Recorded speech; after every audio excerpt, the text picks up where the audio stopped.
Olá, pessoal. Boa tarde a todos que estão assistindo. Boa tarde em especial aí aos nossos apresentadores de trabalho. Sejam todos bem-vindos à 21ª FETEC do Instituto Federal Catarinense Campus Rio do Sul, né?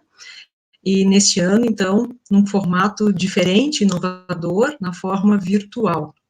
Sejam, então, todos bem-vindos, né?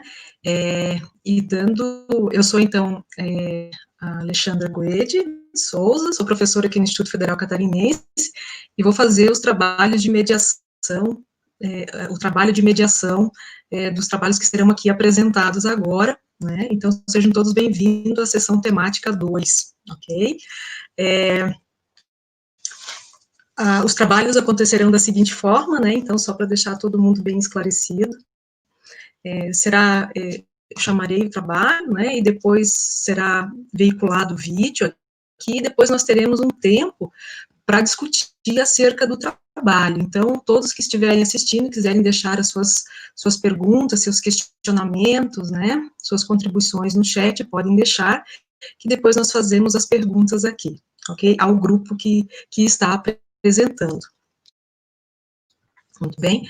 Então, hoje nós teremos nessa sala temática 6 trabalhos, né, que serão apresentados aqui, tá? E o primeiro trabalho, então, eu já vou chamar o primeiro trabalho, então, que é intitulado Diversificação no Olhar da Arte, que tem a autora Ellen Schlatter, né, e como orientadora a professora Carla Funfeld. Né? Esse trabalho, então, foi desenvolvido pela estudante, né, do curso técnico em agroecologia integrado ao ensino médio. Depois da apresentação do vídeo, logo nós faremos, então, os questionamentos aos estudantes.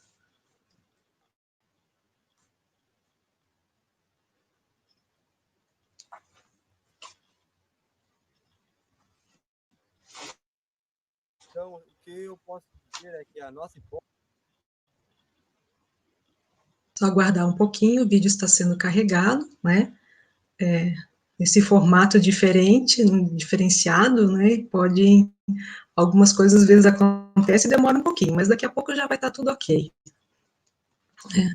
O primeiro sempre demora um pouquinho mais até a gente engrenar, mas daqui a pouco já funciona bem.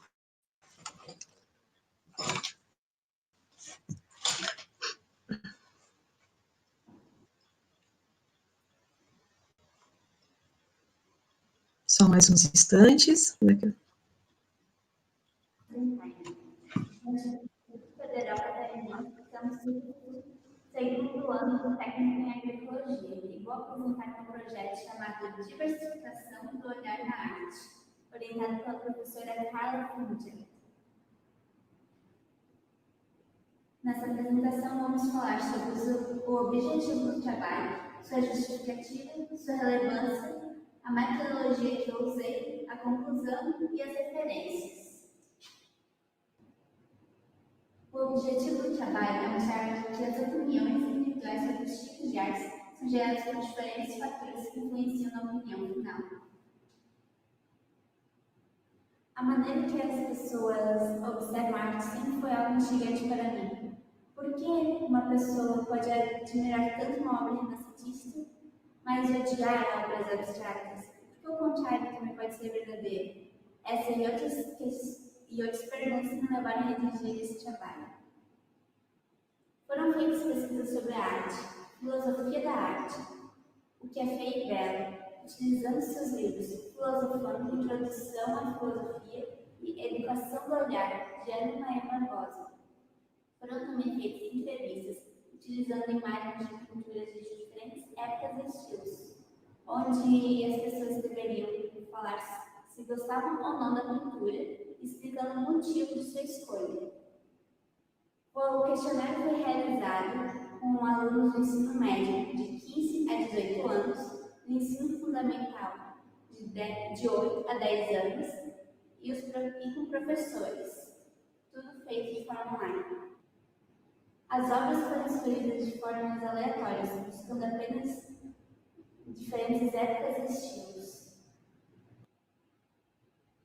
O questionário foi realizado com perguntas abertas, como essa: você gosta da obra Noite Estrelada de Vincent Van Gogh? Por quê?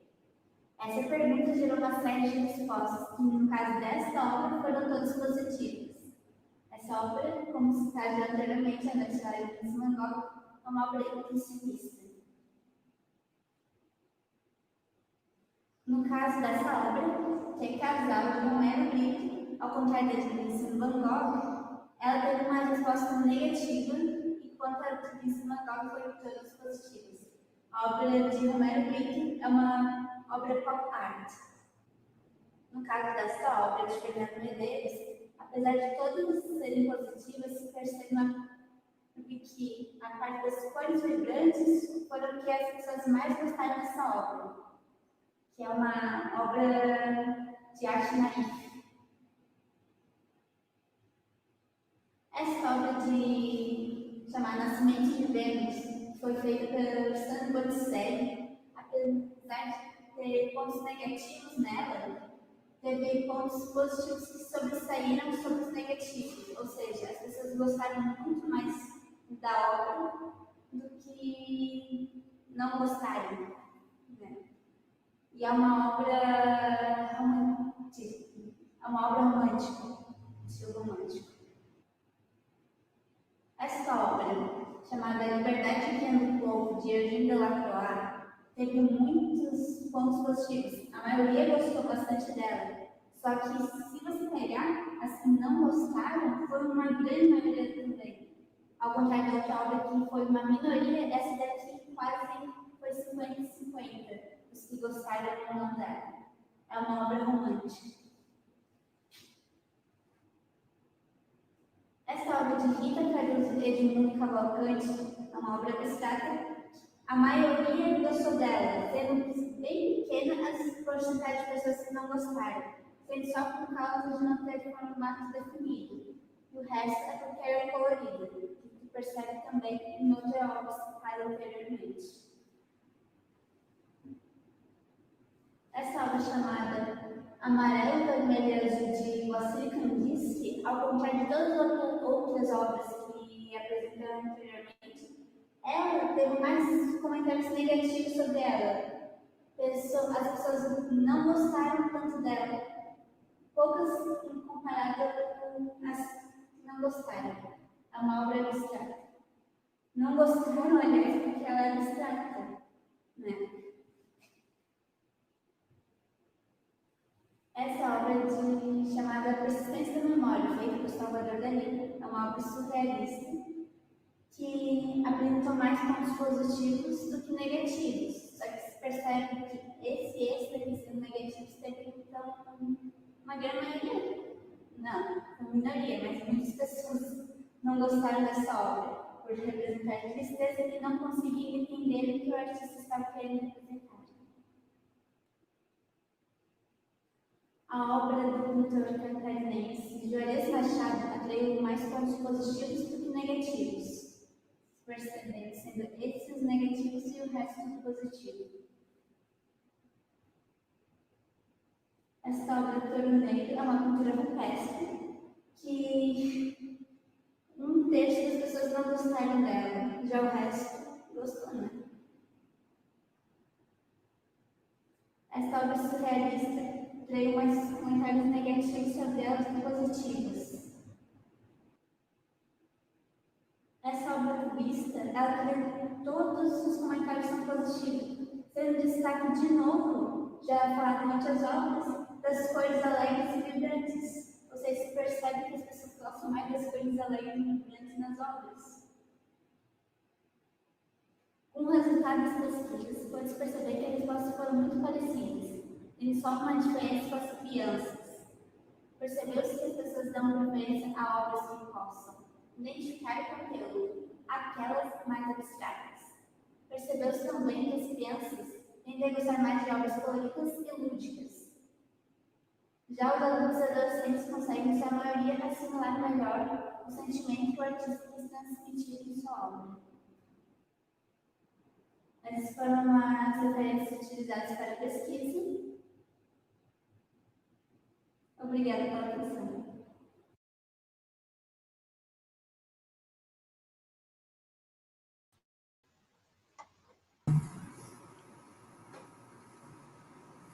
Ok, Ellen. Parabéns aí pelo trabalho. Carla também, professora Carla também chegando. Olá, olá meninas. Parabéns então pelo trabalho. Um trabalho diferente, né, do que nós estamos sempre acostumados a fazer e a ouvir, muito inovador, trabalhar com a percepção humana em relação às obras, né. Aí, enquanto as pessoas aqui vão colocando seus questionamentos, perguntas, né, eu gostaria de saber aí da Ellen, né, o que levou a escolher esse tema tão diferente dentro do contexto aí do nosso curso né, dos técnicos, no caso, agroecologia. Para eu realizar o trabalho, eu tive a ideia assistindo um filme que não era o ponto central disso, só que chamava atenção para esse fato. Eu comecei a me perguntar, e se eu fizesse o trabalho de iniciação sobre isso? E investigar, que eu nunca tinha visto alguém também fazer um trabalho sobre isso e saber o motivo das pessoas não gostar de certas obras e outras sim. Ah, entendi. Muito bem, aqui o pessoal está colocando, é um trabalho muito bom, diferente, inovador, massa, né, os parabéns. Tem uma pergunta aqui, Ellen, você acha que as pessoas têm dificuldade de entender a arte e por qual motivo? Bem, as pessoas têm dificuldade de entender a arte, depende também da arte em questão, porque tem algumas que são mais realistas, que expressam mais, tu entende mais, porque às vezes é do seu próprio lugar, então você já está mais acostumado com esse tipo de arte, você foi apresentado mais vezes, então você entende ela mais fácil do que outra que você nunca viu. Então isso reflete muito na hora de você entender a arte apresentada. Entendo. Então, mas é porque as pessoas não têm o convívio cotidiano, né, com essas obras de arte, então acabam não entendendo muito e daí também não desperta o interesse, acho que é mais nesse sentido, né. E aqui tem mais parabéns, adorei a iniciativa. E você acha que as cores, então, também têm uma influência muito grande, isso aí, que pelo que eu entendi, né, especialmente no público mais infantil, que as cores chamam mais atenção, né? Sim, pelo que eu vi, as pessoas começaram a gostar mais das artes que eram mais alegres e envolviam também as cores, mais cores fortes, vibrantes, amarelo, vermelho, laranja. As cores mais chegadas para o marrom preto, as pessoas meio que diziam que não gostavam, que lembrava tristeza para elas. É verdade, estou olhando aqui, né, mais parabéns pelo trabalho, não sei se gostariam de colocar mais alguma coisa, enquanto o pessoal vai falando aqui, perguntando sobre alguma consideração que ficou de fora aí do vídeo, né, que o tempo também é curto no vídeo, agora de repente é o momento para vocês complementarem com alguma coisa, não sei se a professora Carla também.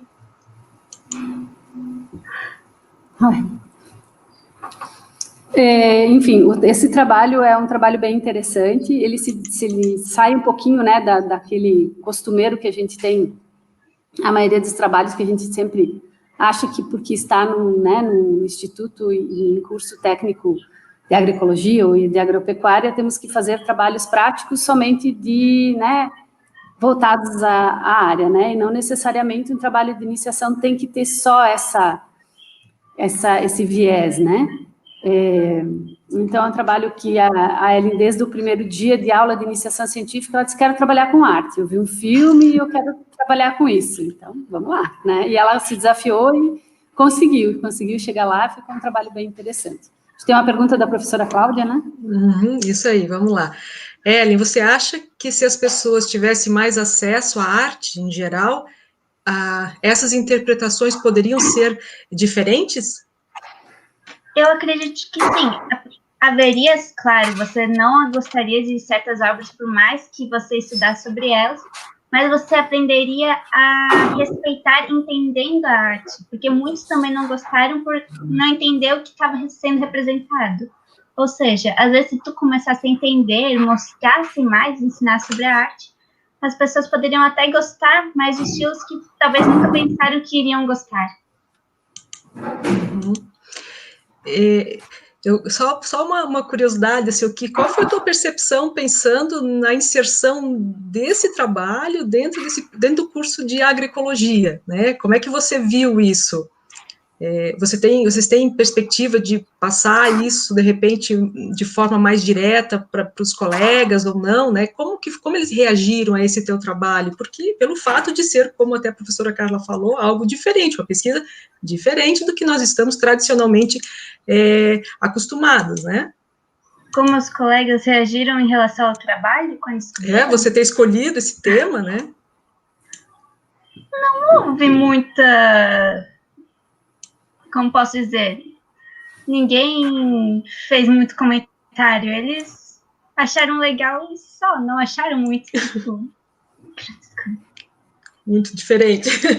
É. Tá. Ellen, tem mais uma pergunta aqui para você. Você acha que o gosto ou a sensibilidade para a arte é algo que nasce com a pessoa, como um dom, ou isso é algo construído socialmente? Boa pergunta.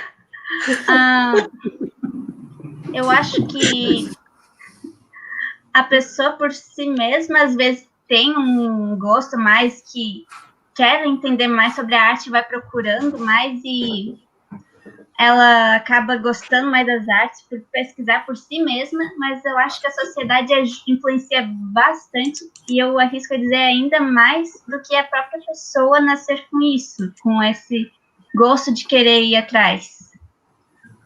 Entendi. Tem uma coisa que é interessante também, né? Eu acho que leva em consideração, a arte está em várias coisas, né? Tudo que nos cerca, dependendo do nosso olhar, né? É arte, né? Cabe a nós conseguirmos ver, identificar isso, né? Muito bacana esse trabalho, esse contexto aí, achei. O professor Ricardo aqui está dizendo, pelo que me lembro, a Ellen é uma desenhista brilhante. É essa a Ellen? Pelo sorriso deve ser. Ok, então, acho que... Não sei se gostariam de fazer mais alguma consideração, né? Creio que aqui tem bastante parabéns aí, né? Orgulho aí do trabalho e tudo mais, né? Se não tiverem mais alguma consideração, creio que seja isso, mas podem fazer aí uma consideração final, se acharem pertinente. Vou só falar rapidinho, né? Parabéns para a Ellen, que se dedicou bastante, é uma menina bem determinada, né? O trabalho ficou bem legal, assim, dentro das possibilidades aí da pandemia, que, né, a gente acabou, enfim, tendo essa distância física, né, para desenvolver as coisas, mas chegou lá, foi bem uma menina muito determinada mesmo. Isso aí. Ok, então, parabéns, então, ao grupo, à professora, pela orientação, a Ellen pela condução dos trabalhos, um trabalho diferente, né, inovador, mostrando a importância, aí, como diz a Neiva aqui, né, a importância da arte na escola, né, a arte tem que ser, então, vista de vários ângulos, de várias formas, afinal de contas, cada um tem uma percepção diferente do que é a arte, né, então, parabéns pelo esse trabalho inovador, ok? Obrigada. Ok, então tá bom, abraço para todos aí, legal. Muito bem. Então, nós vamos dar sequência à apresentação dos trabalhos, né? Agora, nós vamos para o segundo trabalho da sessão temática de agora à tarde, Educação Ambiental nas Escolas Municipais da cidade de Rio do Sul, das autoras Tamires Moraes, Leonardo de Oliveira Neves, Flávia Queiroz de Oliveira, do curso técnico em agroecologia, integrado ao ensino médio, orientado pela professora Flávia Queiroz de Oliveira. Então, agora, veremos o vídeo.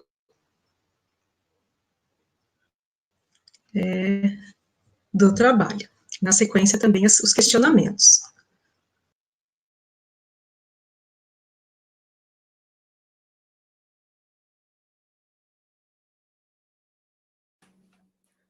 Olá, meu nome é Tamires Moraes, eu faço curso técnico em agroecologia, integrado em ensino médio, do Instituto Federal Catarinense, Campus Rio do Sul. Eu sou bolsista do projeto de extensão intitulado de Educação Ambiental nas Escolas Municipais da cidade de Rio do Sul, com orientação da professora Flávia Queiroz de Oliveira e com orientação do professor Leonardo de Oliveira Neves. É muito importante se entender o papel fundamental da escola, da família e da comunidade na educação ambiental das crianças.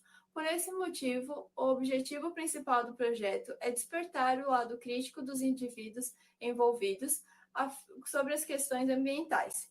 O projeto se deu início no dia 1º de agosto de 2019 e teve fim no dia 31 de julho de 2020, com a turma do 6º ano da Escola Municipal Francisco Altamir Wagner.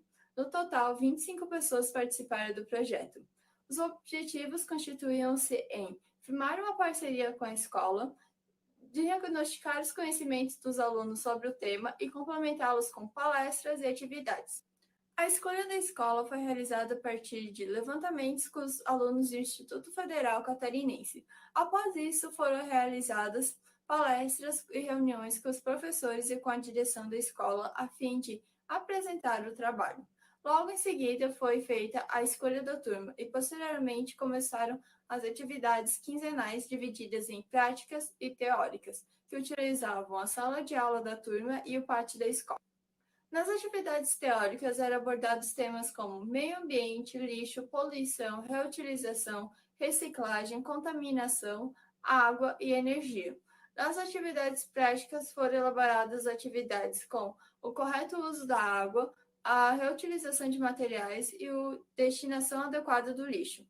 Devido à pandemia, uma parte do projeto que constituía-se na instalação e na montagem de uma composteira para a reutilização dos restos vegetais da escola, posteriormente em sua horta, não pôde ser realizada. Foi possível constatar durante o projeto que a escola já fazia uma introdução ao tema e que os alunos já possuíam uma base sobre ele. E também muito interesse. Vários alunos levaram seus conhecimentos aprendidos no projeto para suas casas, o que cumpre com o papel dele, de ensinar boas práticas de preservação ao meio ambiente.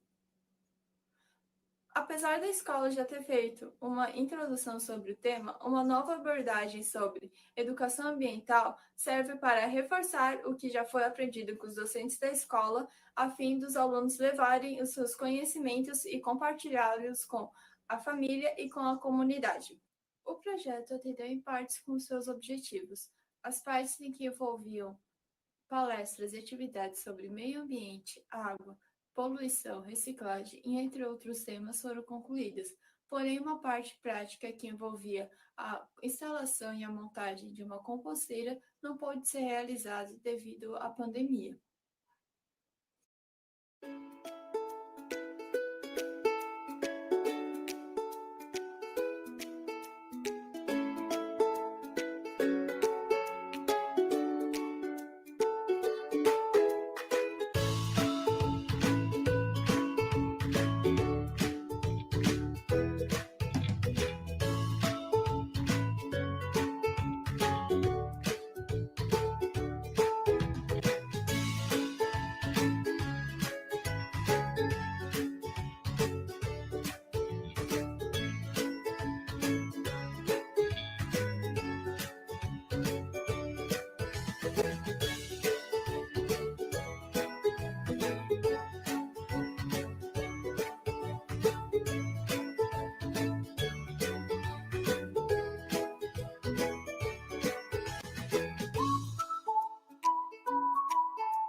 Oi, Tamires, professora Flávia, tudo bem? Olha, ótimo trabalho apresentado, parabéns. Parabéns aqui, opa, temos mais um ouvinte.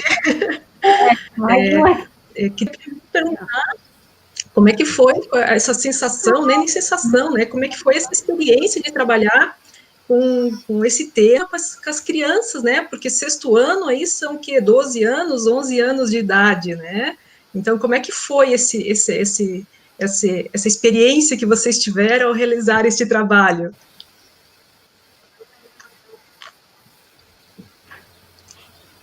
Quer falar, Tamires? Foi um... Eles ficam um pouco tímidos, vamos lá. Para mim foi bem diferente.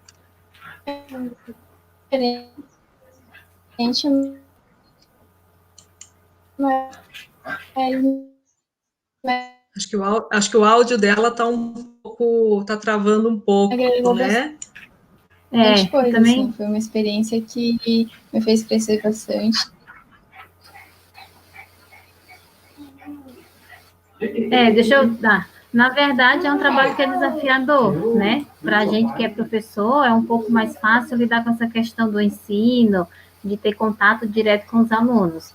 Para os nossos alunos, já é um pouquinho mais complicado, né? Porque como eles não têm esse contato, essa experiência, mas é um trabalho que é muito importante, porque faz com que os alunos eles comecem a ter esse tipo de contato, né? Comecem a colocar em prática o que eles aprendem lá no Instituto. Então, como a formação lá na escola é para ser técnico, e eles têm que ter esse contato com o público, esse contato na escola com alunos já traz alguma experiência desse ponto de vista de formação profissional enquanto técnico. Isso, essa experiência, né, não tem preço, né, para esses alunos aí que estão se formando, estão estudando para serem técnicos. Tem uma pergunta aqui, parabéns, Tamires e orientadores, pelo projeto de extensão. Pergunto para você, por que não utilizar imagens reais das atividades no projeto? O projeto, né? Porque as imagens são da internet, né? A pergunta aqui. Pois é, da Silvana, né? Infelizmente, Silvana, eu tinha um arquivo com as fotos e eu perdi o arquivo. Não sei o que aconteceu, eu acho que foi corroído e eu não consegui mais ter acesso às imagens. Infelizmente, foi isso que aconteceu, que eu perdi o arquivo. Certo, essas coisas a gente, infelizmente, está à mercê, né, a qualquer momento, não adianta. Outra pergunta aqui da Neiva, né, como foi o envolvimento das crianças nesse projeto? Qual foi a percepção que vocês tiveram do envolvimento das crianças, né? Foi bem legal. Tiveram bastante que levaram os seus conhecimentos do projeto.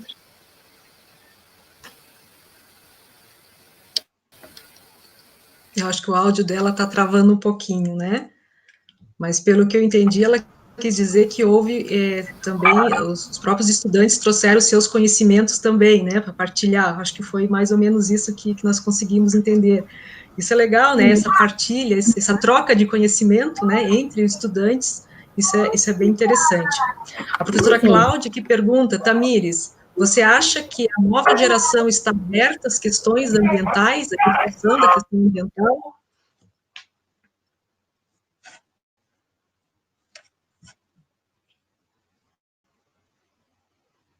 Você faz parte da nova geração também, né?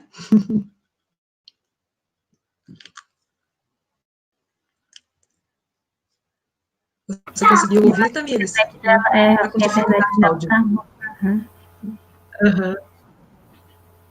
Interesse da parte deles.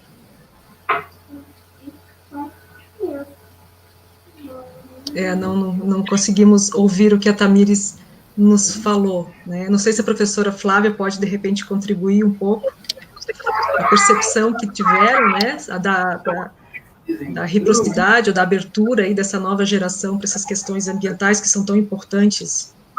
fala-se há tanto tempo, né, mas elas são extremamente pertinentes. Quando a gente chegava na escola, né, no dia que era de fazer visita na escola, era bem legal, os alunos já estavam esperando. Então, assim, eles ficavam naquela expectativa, né, de quando que o horário que a gente ia chegar e de qual seria a atividade daquele dia. Em outros momentos, conversando com a professora da turma, né, que tinha mais contato com eles, elas sempre nos repassavam que os alunos gostavam muito de participar das atividades, que eles estavam muito felizes em poder contribuir, até porque eles levavam diversas informações. Tentei dizer que eu vi que tinha bastante engajamento deles no assunto. Uhum. Agora entrou o áudio dela um pouquinho. Uhum. Então, foi sempre muito bem-vindo, assim, a gente sempre foi muito bem recebido, e a participação dos alunos sempre foi muito contínua, né, nas atividades, eles participavam bastante. Então, deu para perceber que eles têm, sim, preocupação com as questões ambientais, e que a grande maioria deles já tem alguma atividade, já faz alguma ação em prol do meio ambiente, até porque a escola já bate muito nessa tecla também no cotidiano deles, e a gente pôde perceber, já respondendo a pergunta da Cláudia, que sim, que eles demonstram que tem uma preocupação com as questões do meio ambiente. Uhum. Ai, ótimo. A professora Gisele pergunta, vocês pensam em expandir esse projeto? Gisele, o projeto de extensão para executar dentro do IFC é um pouco meio difícil, né? E ainda mais com aluno do ensino médio. Exige muito do professor. Então, essa questão da gente ter que levar os alunos até os locais, essa questão da gente, muitas vezes, utilizar o nosso próprio veículo, nosso próprio combustível, para que a gente possa realizar as atividades, nos impede de progredir, de ir mais além em algumas ações. É claro que eu gostaria de atender mais escolas, é claro que eu gostaria de fazer esse trabalho com outros alunos, mas a gente precisa de um suporte mais adequado, do meu ponto de vista, para que a gente possa colocar em prática ações mais eficazes com relação à questão de projetos de extensão. Uhum. Isso sempre acaba sendo um limitante, principalmente pensando na carga horária, né, do período que eles têm livre para fazer atividades. Mas não desmerecendo, é um trabalho fantástico, né, a gente sabe do esforço sempre envolvido em tudo isso, né, a gente tem que se doar para fazer esses trabalhos, mas o resultado, com certeza, né, vocês devem ter visto, é gratificante, né, deu para ver aí pelo vídeo que foi apresentado. Sim. Então, não sei se gostaria de fazer mais alguma consideração, professora Flávia, porque eu acho que, por enquanto, só temos aqui vários parabéns, um ótimo trabalho, né, participação especial da Cecília, também temos aqui, né, alguém colocando.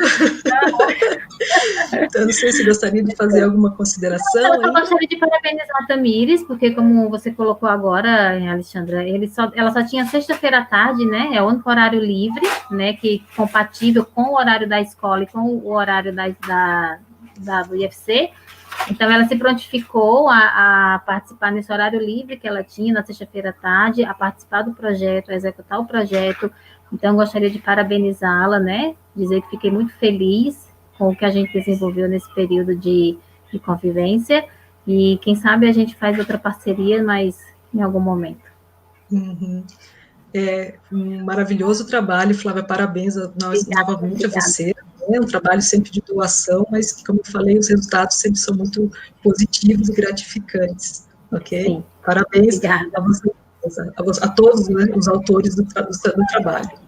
Voltou a Tamires. Ok, então, parabéns de novo.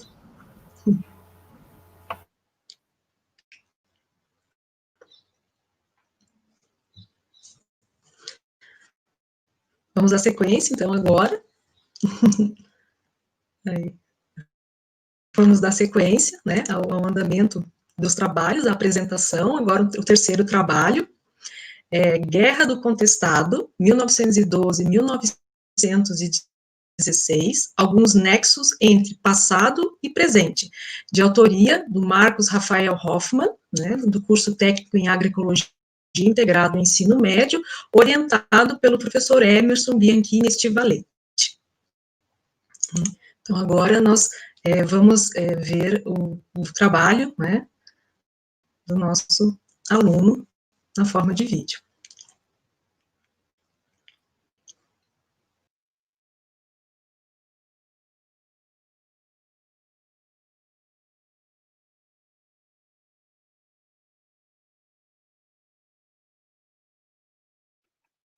Eu sou Marcos Rafael Hoffman, dizendo do segundo ano do curso técnico em Arqueologia integrado ao ensino médio no Instituto Federal Catarinense, Campus Rio do Sul. Nesse projeto foi orientado por Emerson Piaginete Valete, professor do ensino básico, técnico e tecnológico do Instituto Federal Catarinense, Campus Rio do Sul. O projeto teve como tema de estudo a Guerra do Contestado, ocorrida entre os anos de 1912 e 1916, que teve esse nome em razão de disputas territoriais para estabelecimento de limites entre os estados de Santa Catarina e do Paraná. O mote principal do conflito envolvia a posse da terra e a sobrevivência de famílias pobres em função do extrativismo e da pequena produção familiar para subsistência, em oposição ao governo federal, que planejava construir uma estrada de ferro que ligava São Paulo ao Rio Grande do Sul.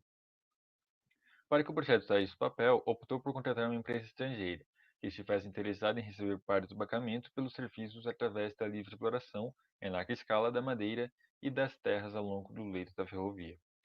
Na contramão disso, as terras sobre as quais a ferrovia seria implantada era habitada por poceiros, que viviam da extração artesanal da madeira e de produção de subsistência. Dessa forma, a implantação da ferrovia e a exploração de suas margens pela empreiteira, como fração do pagamento, viria a interferir na viabilidade de sobrevivência das pessoas que habitavam a região do contestado. Sendo assim, lideranças populares inspiradas em supostos monges que peregrinavam na região para pregar, vivendo doações, mobilizaram os poceiros, os quais pegaram em armas, decidindo lutar contra o modelo de implantação da ferrovia e sua consequente exploração de madeiras e terras, as quais funcionavam até então como meios de subsistência para a população que ali habitava. Pelo exposto, levando em consideração as relações que se constroem entre o passado e o presente, foi definido o objetivo geral do trabalho, que é investigar como a Guerra do Contestado influenciou nos vários índices de desenvolvimento da região. A pesquisa se justifica pela necessidade de novas abordagens a respeito do movimento, levando em conta o perigo de valorização de um pensamento único.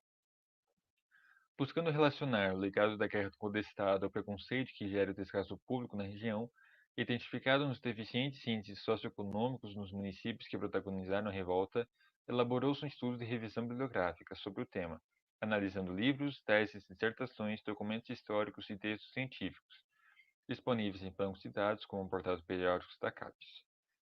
Além das fontes escritas, foi utilizado também um documentário denominado Terra Caboclo, publicado em 2015 pela Plural Filmes. A Guerra do Contestado se constituiu em um movimento contra o Estado republicano, que se associou com interesses de empresas estrangeiras em detrimento dos brasileiros que viviam na região. Assim, buscando o apoio do novo regime no conflito territorial com Santa Catarina, o Estado do Paraná enviou tropas de sua polícia militar na tentativa de conter o levante popular que se construía no meio oeste catarinense. O envio dessas tropas resultou na Batalha de Irani, em 1912, que é oficialmente a primeira batalha da Guerra do Contestado. O governo republicano e a Brazil Rail Company, empresa sob propriedade de Percival Farquhar, criada para que o empreendimento da ferrovia fosse efetuado, usaram da imprensa para que se construísse preconceitos contra os revoltosos, passando uma mensagem de que os revoltosos não passavam de bandidos ignorantes e que não deveriam ser levados a sério. Desse modo, construiu-se uma falsa ideia no imaginário da população de que os revoltosos eram ignorantes, fanáticos e desequilibrados. Assim sendo, Farquhar e o governo republicano conseguiam carrear o apoio da opinião pública a quaisquer medidas adotadas pelas tropas, tanto oficiais quanto as milícias contratadas por Farquhar, conquistando dessa forma um incentivo a mais para sufocar a revolta. Em resposta à ação da subsidiária da Brazil Rail Company, a Southern Brazil Lumber and Colonization, de criar milícias particulares, ação essa que foi aprovada pelo governo federal, os revoltosos também constituíram para sua defesa uma própria organização paramilitar, que ficou conhecida por o Exército Encantado de São Sebastião, composto pelas famílias poceiras ameaçadas pela iminente exploração em larga escala dos seus meios de subsistência pelo consórcio Farquhar. Desde os tempos imperiais já se constatava o abandono público à região atingida pelo conflito, sob a premissa de que em nada contribuíam os caboclos ao governo e assim não interessava ao regime a mudança da realidade por eles vivida. Com a vinda do regime republicano, a revolta e sua respectiva supressão, foi imposto aos camponeses um sistema de capitalização da produção, e a consequente marginalização dos rebeldes que sobreviveram à luta fracassada pelo domínio dos meios de subsistência. O povo que pedia socorro para o império sofre, até os dias de hoje, com sanções veladas pelo preconceito. Atualmente, a história do conflito é ainda ocultada. Nos livros do componente curricular de História, por exemplo, algumas poucas linhas são reservadas para falar sobre o conflito, mesmo em escolas catarinenses. A precarização e a falta de investimento público são facilmente constatadas quando se visita os municípios que foram palco da Guerra contra o Estado. Não só isso, ao acessar os portais contendo dados do IBGE e o portal da Transparência, pode-se confirmar o desleixo do poder público para com a região. De acordo com os dados levantados em vários aspectos geopolíticos, constatou-se que municípios com índice de desenvolvimento humano IDH menor, localizados na região, recebem menos recursos que municípios com população equivalente, localizados em regiões mais desenvolvidas, confirmada a tradição de ausência de apoio efetivo ao povo que descende dos revoltosos, e sofre com o preconceito que seus ascendentes sofreram no início do século passado. Esse trabalho procurou trazer reflexões como contributos para a desnaturalização dessa realidade de abandono, pois, caso não haja uma real mudança na mentalidade política no que se refere às regiões atingidas pelo conflito, as possibilidades de melhora das condições de subdesenvolvimento inexistirão. Assim, as demais regiões seguem com maior representação no poder público, e, consequentemente, essas regiões conquistam melhores condições para o desenvolvimento, agravando o contraste econômico dentro do estado de Santa Catarina.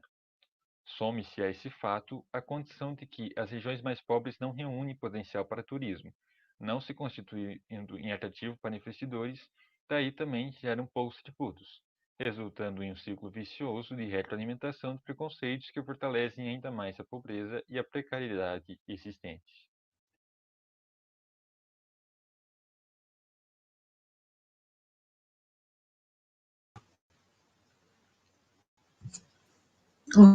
Ok, Marcos, vamos aguardar entrarem. Olá, Marcos, professor Emerson, boa tarde. Boa tarde. Aí também, boa tarde. Boa Novamente, tarde a todos, um tema. é um prazer. Prazer é nosso.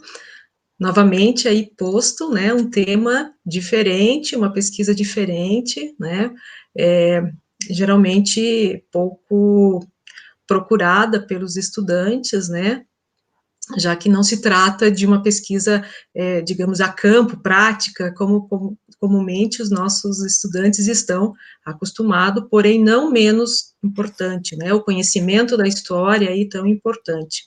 Então, parabéns aí aos autores do trabalho, tem várias pessoas aqui dando os parabéns, né? Então, bem bacana. Não sei, enquanto as perguntas aqui vão sendo postas, eu gostaria de fazer alguma complementação, alguma outra abordagem acerca do trabalho, enquanto isso dá tempo aí das pessoas fazerem as suas perguntas, né, que acabaram de assistir o vídeo.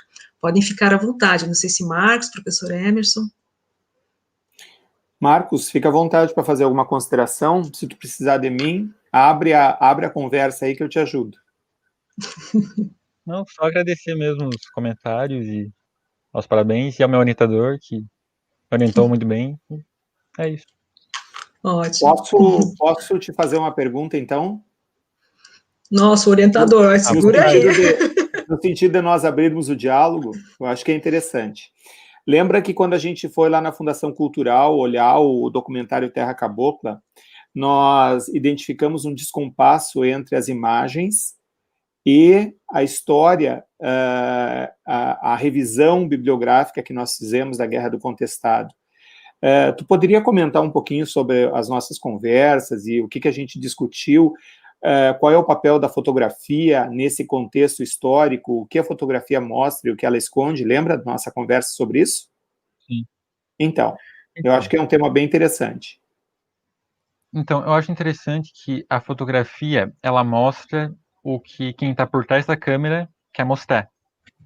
Existem muitas realidades que são distorcidas por uma foto. Que uma foto, por muitas vezes, é usada como uma prova para alguma coisa, por exemplo, com aquela história de uma foto vale mais que 1000 palavras. Mas uma foto ainda não vale mais do que a realidade, o que realmente aconteceu e o contexto do que realmente está acontecendo.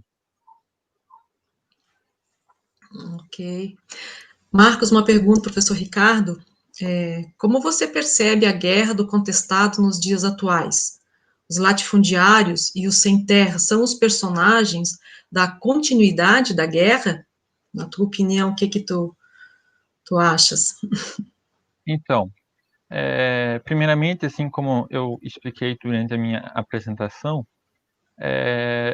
a guerra do contestado segue acontecendo, digamos assim, de uma forma não naquela violência a fogo e tiro e espada e como era antigamente.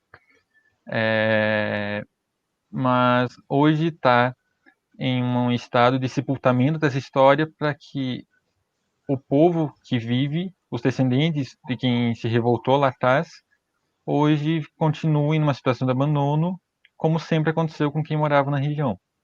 E quando aos latifundiários e os sem terras, são personagens, sim, porque, primeiramente, a vinda da ferrovia, porque, querendo ou não, a ferrovia foi implantada, trouxe consigo a implantação de sistemas de capitalização da produção, latifúndios e etc. E hoje, de certa forma, o movimento do Sem Terra está tentando e, de uma certa forma, conseguindo recuperar esse espaço de produção. E a exemplo do assentamento do movimento Sem Terra que existe, o assentamento do contestado, eu não me lembro bem certo o nome, porque eu vi já tem um tempo, mas eu sei que existe. Uhum. Ok, Marcos. A professora Isabel pergunta, né, como surgiu a ideia do trabalho, né, o que te instigou a desenvolver esse trabalho aí junto com o professor Emerson? Então, eu moro aqui, a ideia surgiu porque, digamos que seja a minha realidade. Eu moro na região do contestado, eu observo o descaso do que aconteceu, e daí, digamos que isso serve meio que como um gatilho para mim ter essa inspiração, digamos assim, porque um conflito que foi contra o sistema que até na época era recém-implantado, o sistema de capitalização da produção que vinha sendo implantado e até hoje é implantado em muitas áreas, serviu, tipo, alguma coisa precisava ter a ver entre a situação da revolta e a situação do que existe hoje. Existem muitos escritores que, inclusive, falam sobre isso. Eu citei, inclusive, na minha pesquisa, que estabelecem processos de dependência do passado com o futuro e do futuro com o passado, enfim. Entendo. Ok. Aí a professora Silvana pergunta se vocês pretendem, né, dar continuidade a esse trabalho de vocês, querem levar adiante, né? Existe mais aí alguma coisa a ser desenvolvida? Digamos que é cedo para dizer que não, mas eu acredito que, assim, existem algumas coisas que eu acho que seria interessante trazer, assim, para fazer uma avaliação um pouquinho mais temporal, porque os tempos mudam, existem fatores que vêm, mas por mais que alguma coisa mude para melhor, tem muita coisa mudando para pior e no final acaba sendo a mesma coisa. Eu acho que seria interessante abordar isso também, mas como eu disse, a princípio é cedo para dizer não, mas também é cedo para dizer sim, entende? Entendo, então estão amadurecendo a ideia ainda, né? Ótimo. Se me permitem, nós descobrimos alguns nuances que nós poderíamos trabalhar de uma forma também bibliográfica e teórica. Tem um historiador, pensador inglês chamado Peter Burke, e ele escreve um livro chamado Testemunho Ocular. E é nessa perspectiva de analisar a imagem de uma fotografia que se coloca a possibilidade de discussão da não neutralidade de quem fotografa, né? Então, em algumas situações, a fotografia ela tem o propósito muito mais de esconder do que demonstrar. E na Guerra do Contestado, ela funcionou desta forma. Por quê? Porque só quem tinha máquina fotográfica eram as tropas, só quem tinha máquina fotográfica era o governo, quem tinha máquina fotográfica eram os grandes interessados, né? As pessoas que estavam submetidas aos interesses do senhor Percival Farquhar. E aí, o que acontece nessa lógica? A quantidade de gente que morreu no confronto foi minimizada, foi minorada, foi escondida, e as fotos eram tiradas com 2, 3 pessoas, e o anúncio foi que morreu 800 pessoas no conflito. Enquanto a gente sabe que valas e valas e valas de sepultamento coletivo, no qual uma vala que foi aberta, haviam 3.000 ossadas lá dentro. Então, esse descompasso entre os fatos e as imagens do movimento demonstram a necessidade de maior estudo, e principalmente, entrando um pouco na pergunta do Moacir, nós que somos gaúchos, o que acontece? Nós temos uma revolução que aconteceu no Rio Grande do Sul, que durou 10 anos, e ela é muito mais conhecida em Santa Catarina que a própria Revolta do Contestado, que é a Revolução Farroupilha. Por quê? Porque enquanto os revoltosos do Contestado lutavam pela sobrevivência, os revoltosos da Revolução Farroupilha lutavam pelos seus interesses. Então, enquanto a Revolta do Contestado era formada por caboclos, trabalhadores, pequenos proprietários, poceiros, que viviam da agricultura de subsistência, a revolta no Rio Grande do Sul, a Revolução Farroupilha no Rio Grande do Sul, é constituída e financiada por uma elite estancieira que defendia o que é a melhora no preço do charque. Então, essas contradições, esses contrapontos, né, que eivam as pesquisas dentro da historiografia e dentro das ciências sociais como um todo, eles sempre se constituem num mote de reflexão e de aprendizagem. Eu acho que esse foi um percurso muito bonito, que o Marcos teve um protagonismo encantador, porque a pesquisa dele tem uma carga de originalidade muito significativa, e isso anuncia muito do pesquisador e muito do que o pesquisador ainda tem para contribuir, não só nesta temática, como em outras temáticas que virão, com certeza, por conta do perfil dele, por conta de toda uma perspectiva de trabalho que ele desenvolveu. É isso. Muito bem. Eu vou fazer aqui a pergunta... A professora Neiva, né, coloca aqui que esse tema, então, é pouco trabalhado nas escolas, ignorado, né? Então, até queria perguntar qual é o teu ponto de vista da abordagem desse trabalho dentro das escolas, Marcos? O que tu acha? Primeiramente, a respeito disso, antes de explicar bem certo isso, eu vou dar um exemplo, tipo, uma coisa que eu nunca tinha me dado conta, mas quando eu comecei a estudar, fazer essa pesquisa, eu caí na real sobre aquilo que aconteceu. Eu tinha um livro que era sobre a história de Santa Catarina. Era um livro didático, desses escolares mesmo, tinha 300 páginas, enfim. Para você ter uma ideia, aquele livro reservava meia página para a história da Guerra do Contestado, enquanto para a Revolução Farroupilha tinha um capítulo inteiro. E a Revolução Farroupilha nem aconteceu em Santa Catarina. Então, quando eu comecei a pesquisar isso, enfim... E sobre como o assunto, enfim, a abordagem do assunto nas escolas, eu acho que é algo que vai muito de quem faz as políticas públicas, porque há uma espécie de construção disso que, assim, a revolta começou quando vieram todo o pessoal querendo construir a ferrovia, expulsando os caboclos e etc. Eles viram a ferrovia vindo e por isso se revoltaram.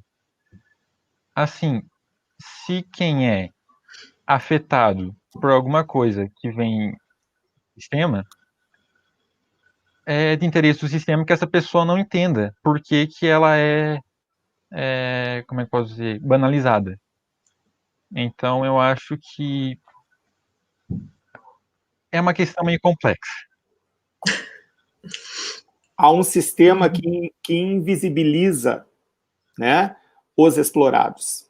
Então, há uma lógica, há uma ideologia, há uma boa ideologia que faz com que alguns protagonistas sejam invisibilizados, enquanto outros sejam mostrados, né? Então, essa Como lógica herói. da construção da invisibilidade, isso ficou muito claro quando a gente vê, agora mesmo, nas últimas reportagens aí que apareceu, muitos invisíveis aparecendo. Não são invisíveis, são invisibilizados, assim como não eram escravos, eram escravizados. Então, apenas na carga semântica de uma palavra, a gente tem como tema de estudo uma tese, né? Simplesmente na tentativa de compreender a semântica de uma palavra. Não existe invisível, não existe ser humano invisível. Existe ser humano invisibilizado por mecanismos que o sistema mantém. Não existe escravo, existe ser humano escravizado para ser explorado, para sustentar uma lógica produtiva que aponta para o privilégio de determinadas pessoas, de grupos menores de pessoas. Então é isso, só para não me estender muito. Marcos, tem mais uma pergunta aqui do Célio. Qual a influência máxima da estrutura política do começo do século XX no Brasil com esse episódio que você aborda aí? Então, o Império, já no Império, o que seria antes dessa estrutura política, já pretendia construir essa ferrovia. Só que era de uma forma muito menos agressiva. Era um brasileiro que tinha ganhado concessão e etc. Aí, quando o contrato foi assinado, uma semana depois, foi proclamada república. E, enfim, o contrato foi abandonado. Aí passou um tempo, já na república, e foi emitido, declarado, enfim, foi decretado que os projetos do Império certos projetos do Império seriam trazidos para a república. Só que em outras estruturas. Aí a república fez uma nova concessão para quem aceitasse receber o direito à exploração das terras como parte do pagamento. E Percival Farquhar, um canadense que trabalhava nos Estados Unidos, enfim, tinha todo o império comercial dele nos Estados Unidos, consegue essa concessão e vem para o Brasil, graças à República, e começa a implantar essa ferrovia. Aí vem e começa toda essa questão de disputa e toda a revolta nasceu. Então eu acredito que a República ela tenha sido o principal fator nisso, porque, como eu disse, o Império não era tão violento contra os caboclos. Ia ocupar uma parte do que eles possuíam, mas mais tarde vem a República e com toda a violência, com as milícias particulares da concessionária e, enfim. Uhum. Ok, perfeito. Uma última pergunta aqui, nós temos nosso limite de perguntas, né? Então, Marcos, é possível fazer um paralelo da depreciação da imagem dos poceiros com a depreciação de movimentos sociais legítimos, como o movimento do sem-teto, ou o movimento do sem-terra, entre outros? Sim. Fiquem à vontade.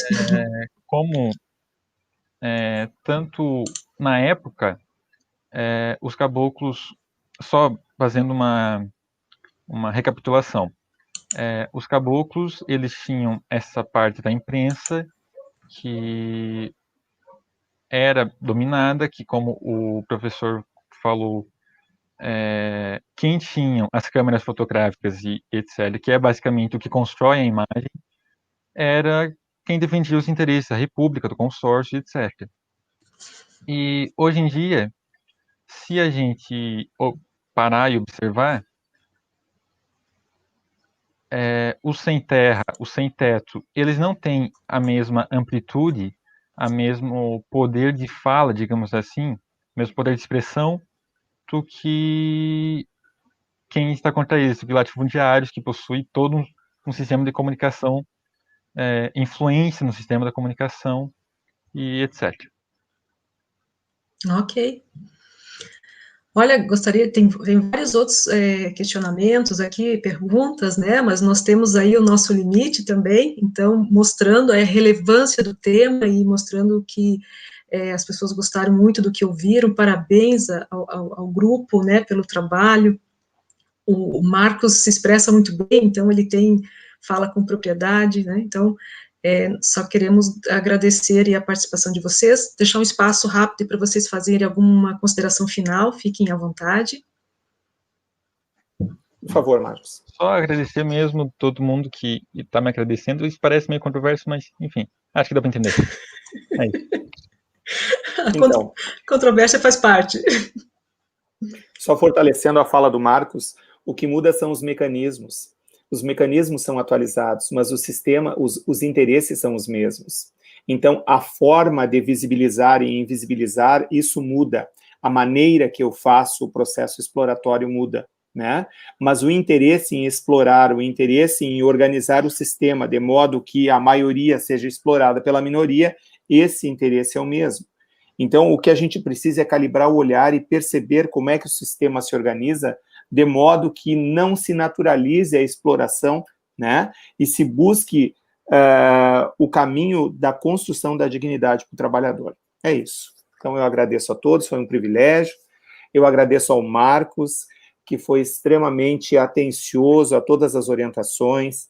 Eu encaminhava para ele textos extensos para ele ler, e eu percebia que ele lia, porque ele dava o feedback, ele dava o retorno. Então, Marcos, de público, meus parabéns. Em alguns momentos eu até me emocionei pelo comprometimento dele, pelo encanto dele, pelo tema, e eu acho que é por aí. É dessa forma que nós transformamos e nos transformamos os outros e, ao mesmo tempo, nos transformamos. Para mim foi um privilégio ter trabalhado contigo, espero discutir ainda um pouco mais sobre esse tema e a gente poder aprender junto um pouco mais. É isso. Ok, amadurecer a ideia, né? Isso é ótimo. Isso. Parabéns a todos, né? E boa sorte na sequência, caso resolvam continuar com o trabalho. Abraços. Obrigado. Ok. Muito bem. Dando sequência, então, a sala temática, vamos para mais um trabalho. Agora, o título do trabalho é o uso de psicotrópicos na adolescência, dos estudantes Helena Pacheco e Vinícius Heinze e Marcos Tchaikovsky, creio que seja assim que pronuncia. Eles são estudantes, então, do técnico em agropecuária integrado no ensino médio, orientados pelo professor Ricardo Scopel Velho, né? Ok, então, agora vamos para mais um trabalho. Veremos o vídeo para depois fazermos as considerações também.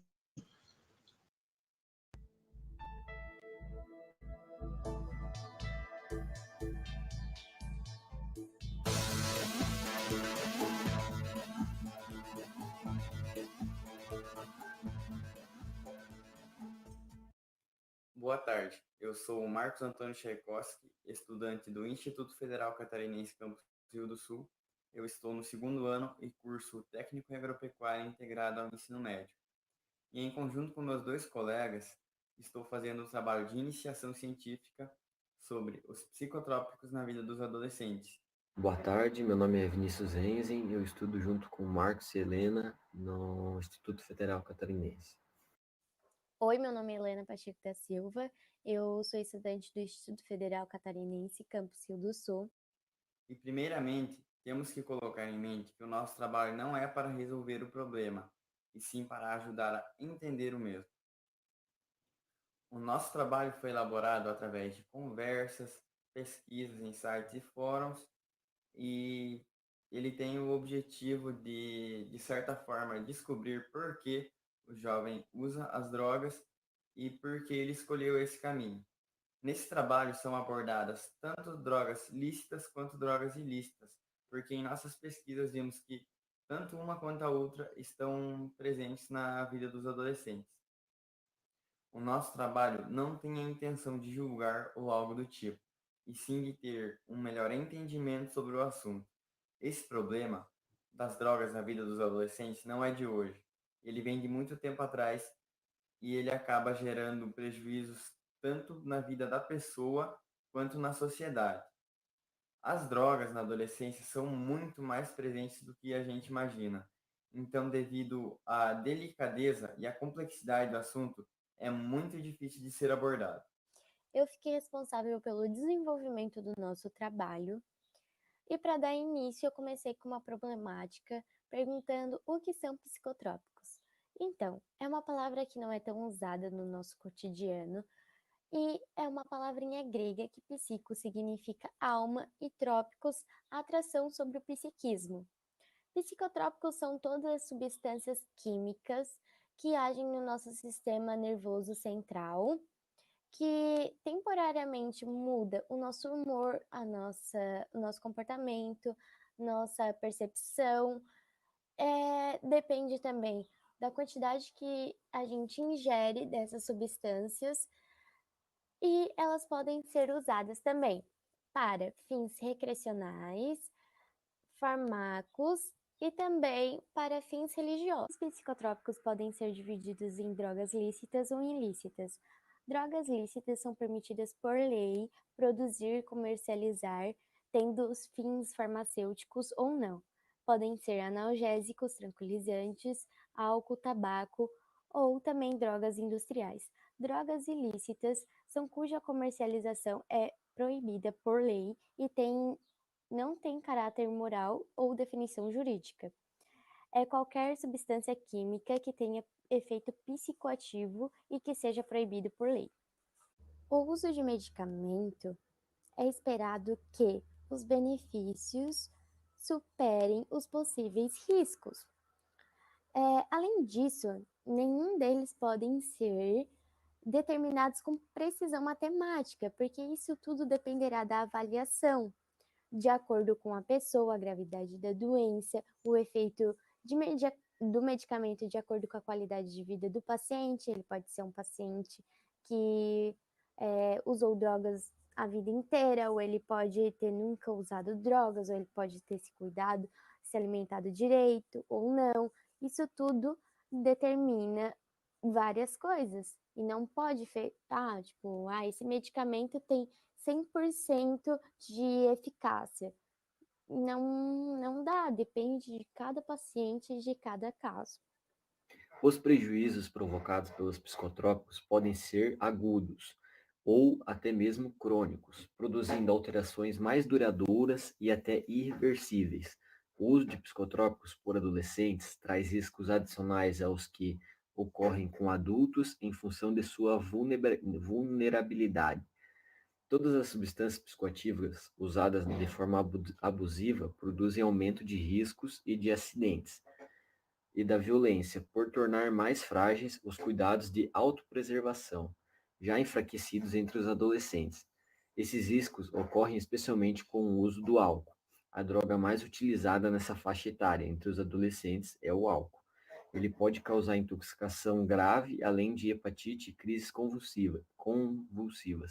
Então, os malefícios são muito grandes. Além de você estar numa fase da sua adolescência ali mais que está tudo mudando na sua vida, misturado com psicotrópicos, pode ocasionar uma grande bola de neve. Porque a maioria dos consumidores é jovem. A adolescência ela é um momento especial na vida de nós, indivíduos. Nessa etapa, o jovem ele não aceita orientações, pois está se testando a possibilidade de ser adulto, de ter o poder e controle sobre si mesmo.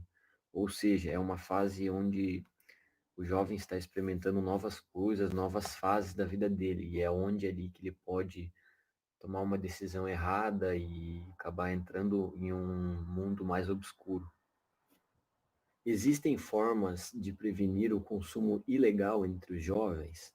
Sim, através da orientação escolar, de boa educação dentro de casa e o cuidado com as más influências e ambientes propícios para o uso do psicotrópico e principalmente você mesmo, porque muitas vezes não adianta se o próprio jovem não quer se ajudar.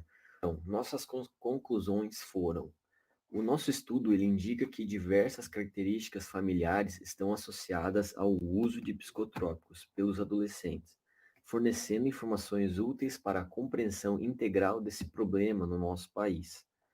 O uso de psicotrópicos é uma questão complexa que perpassa inúmeros subsistemas da vida individual e social. As representações sociais que levam à adesão ou à condenação depende do contexto sociocultural.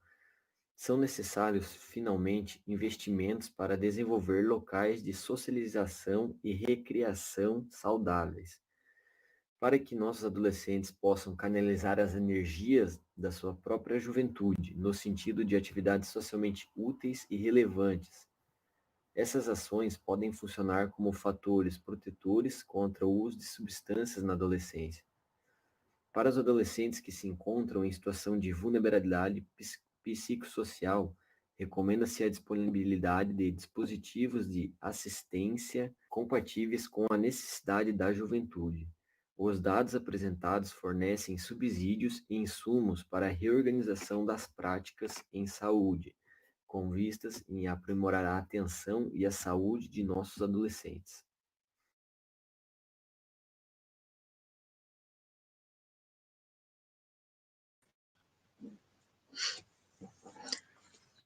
Muito bem, então, vamos aguardar aí os autores entrarem na sala.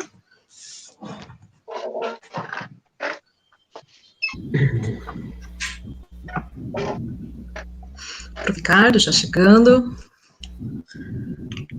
Ok, Marcos, Vinícius, Helena, bem-vindos então à sala.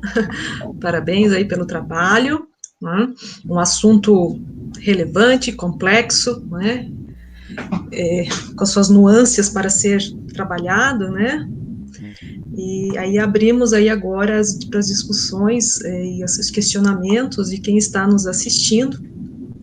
Mas antes de mais nada, até já gostaria de perguntar, né, do ponto de vista de vocês aí, como estudante, como jovens, né, se colocando no lugar aí do trabalho que vocês realizaram, nós sabemos que são inúmeras as causas aí que podem levar ao uso, né, e consequentemente depois a dependência de algum psicotrópico que possa causar malefícios ao nosso organismo, tanto físico, mental, mas dentre os jovens, do ponto de vista de vocês hoje como jovens, né, a que vocês atribuem essa busca pelo uso dessas substâncias, desses compostos aí, que muitas vezes são os ilícitos, né, que são os que acabam trazendo maiores problemas, não que os lícitos também não tragam quando usados de forma inadequada, né, então, mas qual seriam, no ponto de vista de vocês, esses principais, que está levando o jovem a consumir e se tornar dependente, né, depois do uso dessas substâncias? Eu acho que um dos principais motivos... Vamos lá, um só, dois não vai dar agora. Vai ter. Então, na pesquisa que a gente fez, a gente teve também pesquisadores que realmente tentaram responder essa sua pergunta, e ele disse que a nossa sociedade é conhecida como a sociedade da imagem, que o futuro nosso adolescente agora, ele quer muito o prazer imediato, ele não aguenta passar por sofrimentos ou alguma dificuldade, então ele busca esse prazer imediato, tanto por drogas, antidepressivos, então isso acaba, querendo ou não, como vamos dizer, não está na sua capacidade inteira mental de, como vou dizer, de julgar alguma coisa, porque ele está sob efeito de medicamentos, drogas, que, tipo, inibem esse pensamento dele. Como a gente pesquisou certinho, a gente viu que quando a pessoa está mais triste, isso dentro do caso de depressão, né? A gente tem baixo teor de serotonina no cérebro. Então, quando a gente toma alguma droga ou algum medicamento, eles tentam equilibrar. Mas esses pesquisadores dizem que essa falta de serotonina é alguma individualidade do ser. Então, isso ele interfere na nossa capacidade de julgar, de comentar alguma coisa, porque talvez você sem esse medicamento pode dizer alguma coisa e com o medicamento outra.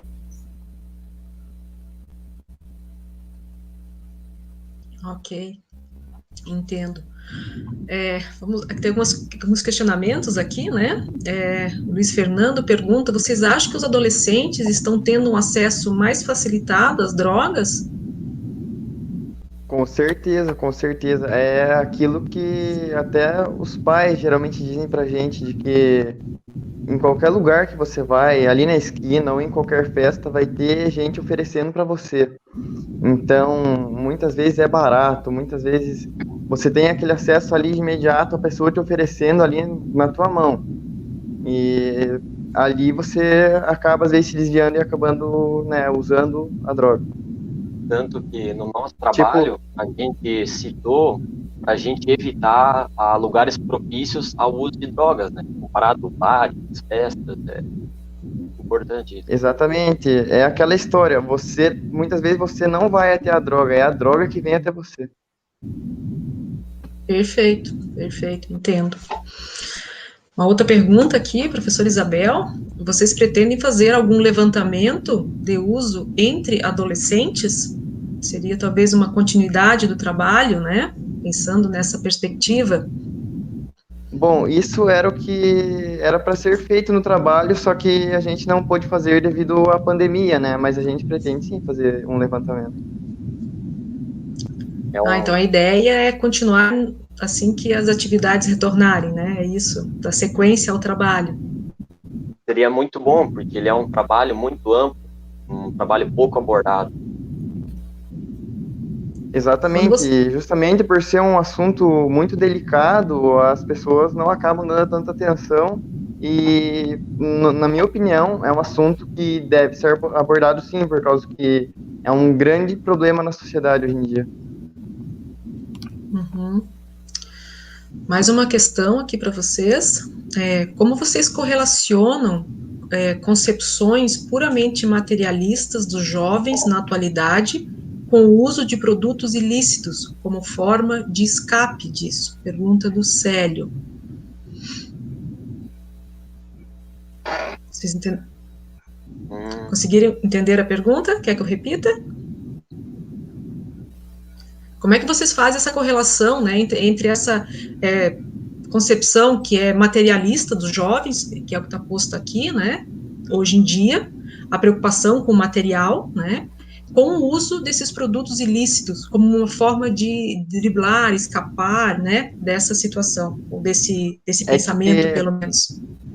Bom, assim, quando o jovem se encontra numa situação difícil e ele acaba experimentando tal tipo de droga, ele acaba percebendo que no que ele está sob o efeito dessa droga, ele está melhor do que se estivesse sem.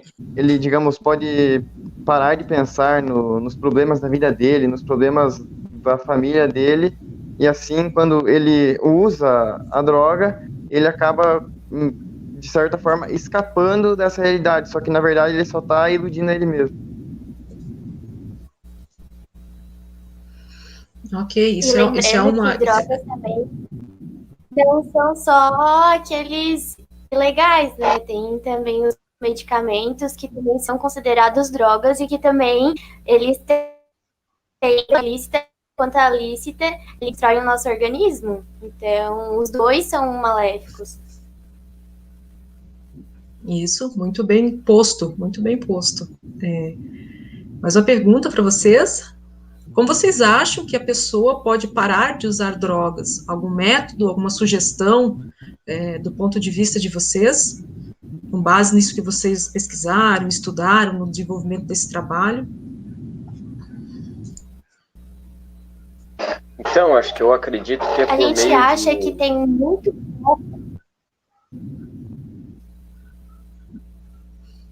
Agora pode continuar, Vinícius. Pode falar. Pode falar, Ellen, depois o Vinícius complementa, então. Eu ia dizer que tem, como a gente pesquisou, tem muita coisa ainda para se falar, existe muita coisa para debater ainda, e muita gente deixa esse assunto por baixo porque é um tabu, querendo ou não.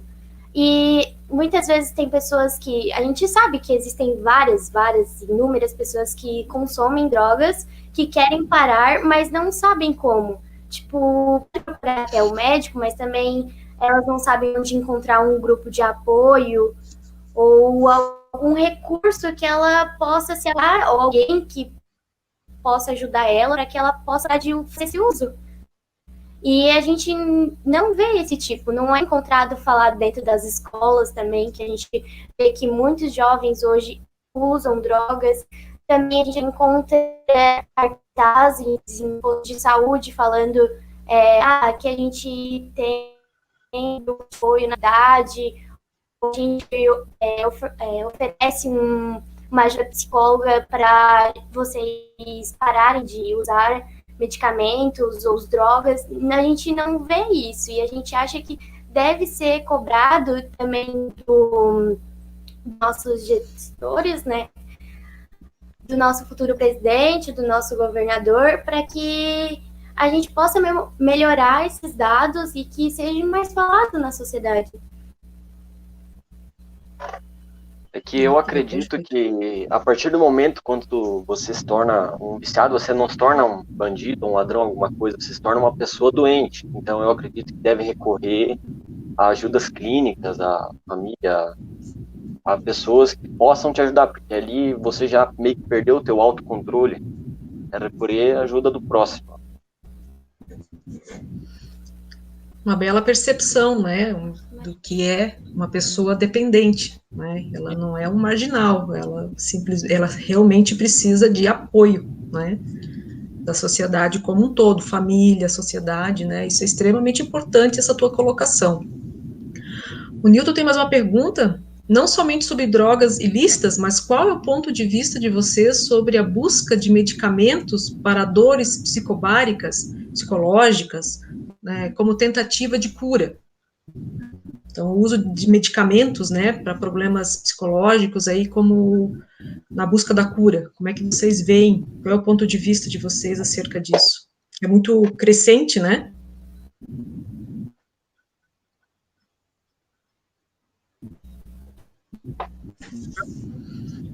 O uso de medicamentos aí para problemas psicológicos, transtornos, né? Eu posso tratar isso como... Eu vivenciei isso, né? Eu tomava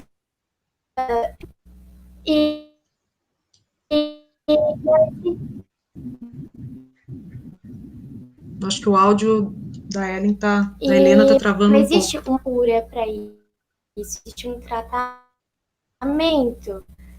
E, tendo ou não, esse uso de medicamentos, como...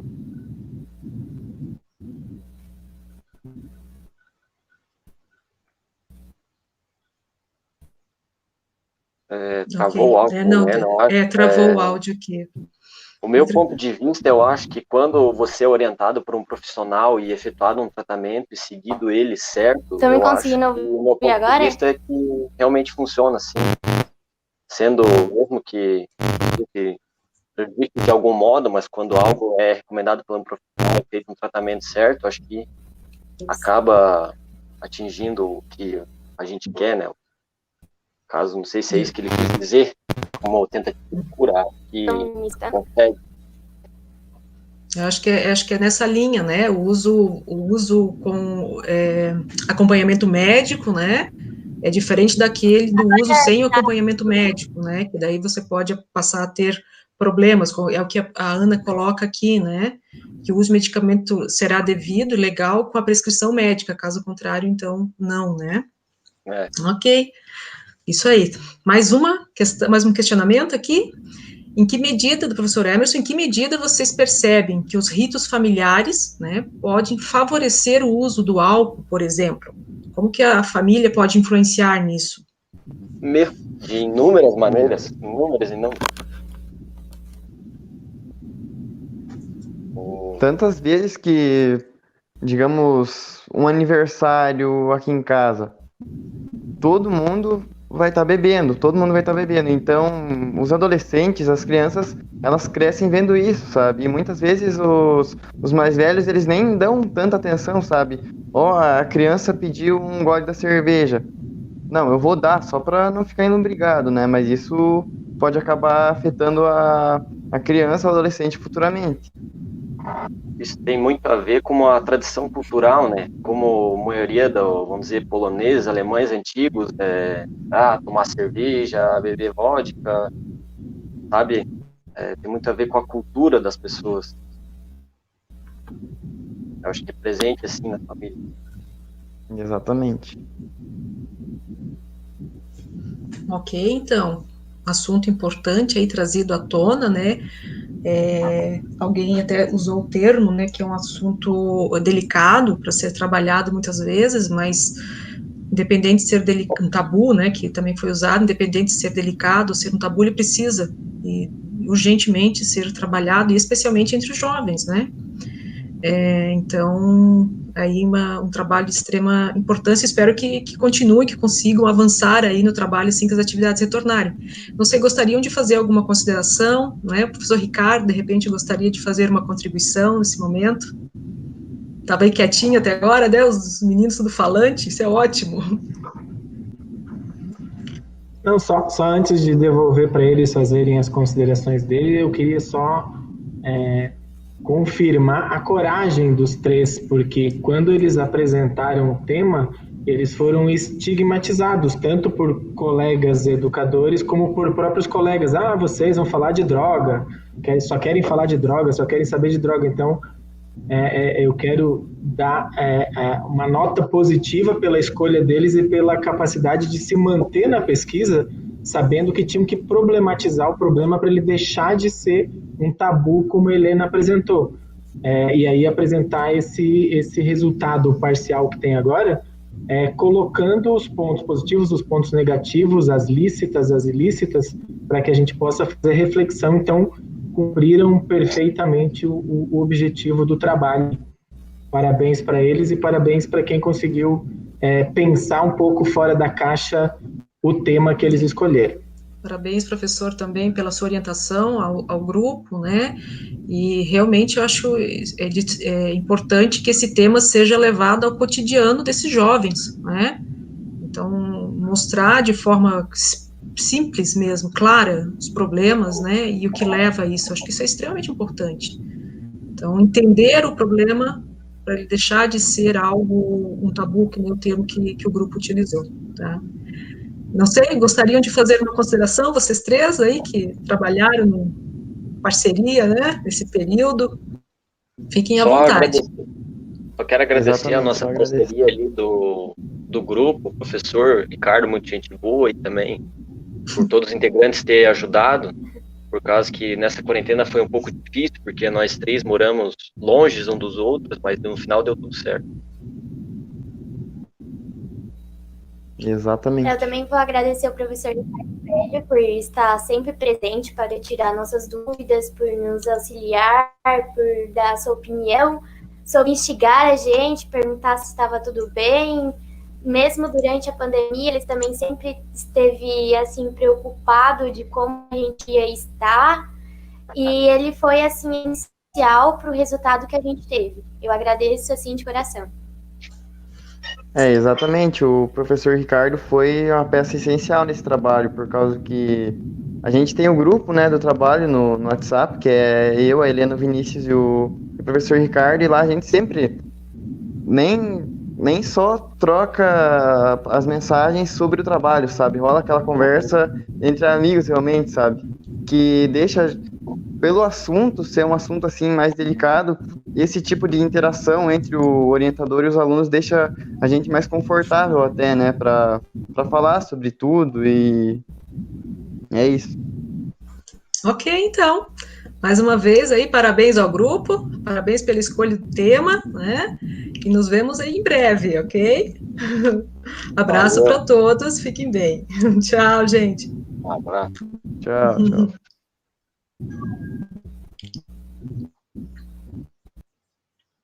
Aí um tema importante, né? Mas vamos seguir temos mais alguns trabalhos interessantes ainda pela frente.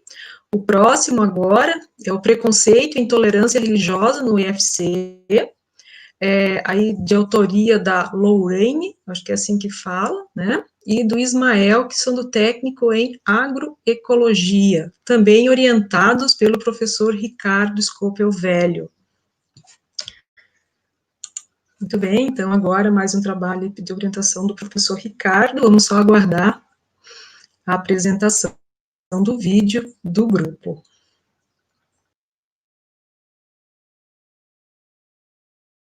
Bom dia, boa tarde ou boa noite.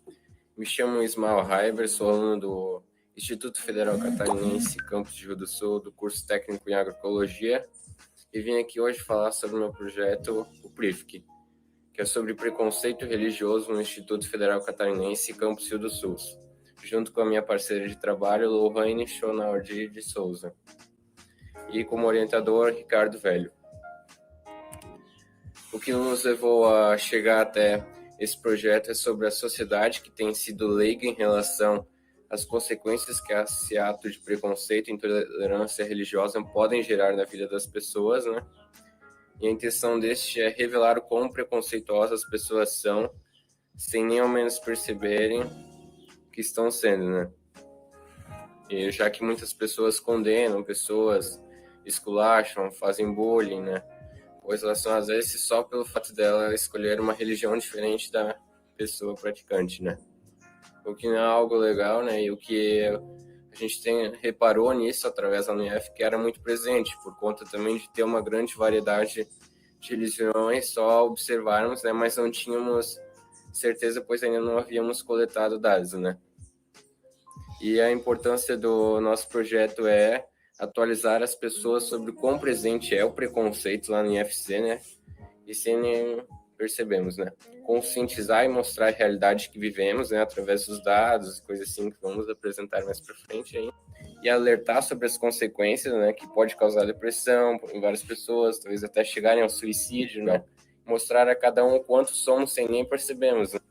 E tem como grande importância também causar um impacto social, né?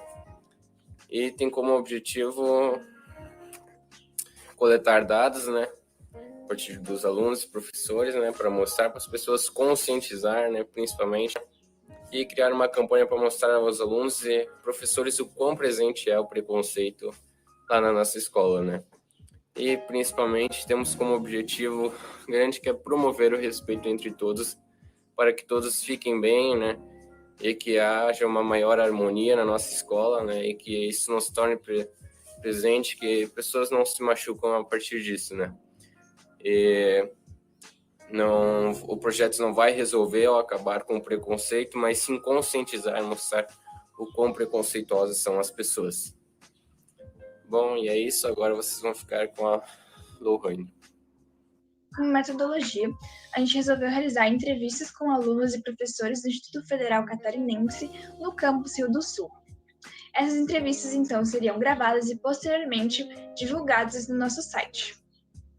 A gente também resolveu fazer a aplicação do questionário para alunos e professores, a fim de obter dados e resultados para a gente conseguir concluir o nosso projeto.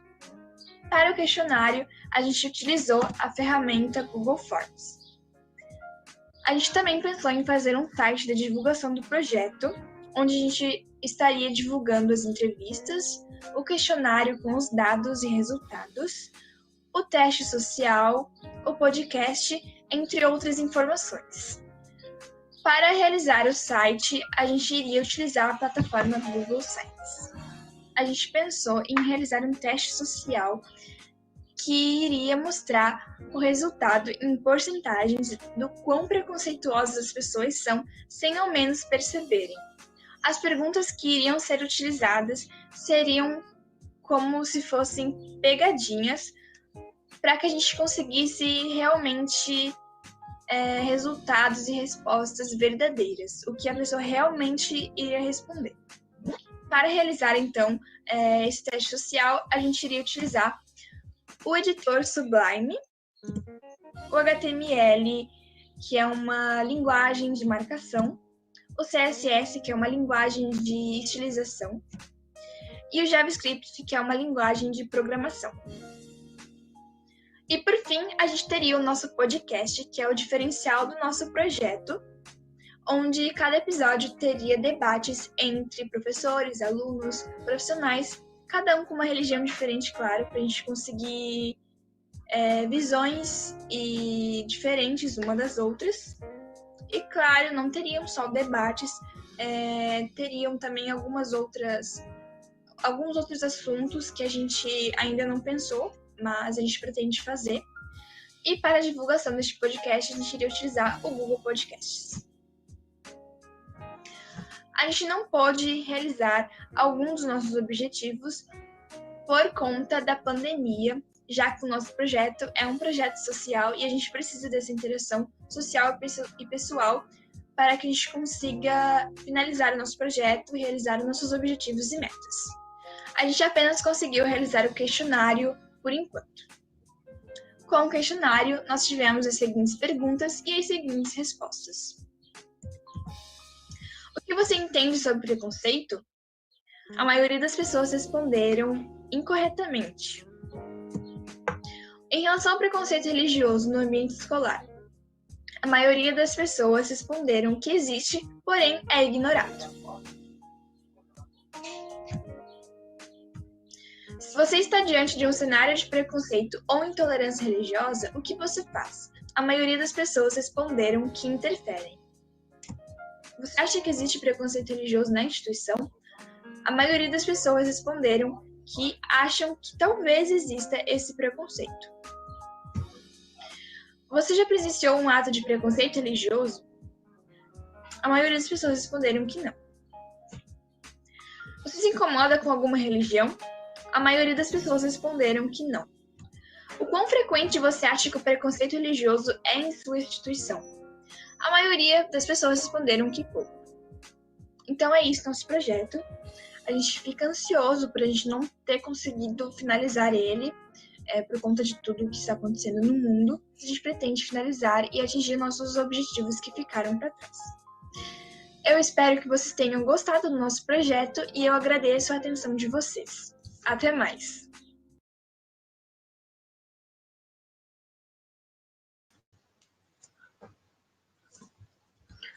Ok, vamos de volta, vamos aguardar a entrada, então, dos nossos estudantes. Muito bem, Ismael e Lorraine. Lorraine, como que pronuncia Lorraine? Acho que é isso, né? Vamos aguardar. Lorraine. Muito bem. Não sei se eu consegui falar direito, mas enfim, eu tentei. O Ismael também vai chegar. Vamos aguardar um pouquinho. Ok, então tá. Trabalho, então, aí, mais uma vez, né, trabalhando com, podemos falar assim, né, algo também que ocorre e que ficou bem claro aí no trabalho, que muitas vezes é ignorado, né, a sua ocorrência e as consequências disso, tá? Até achei um dado interessante na apresentação, onde a pergunta né,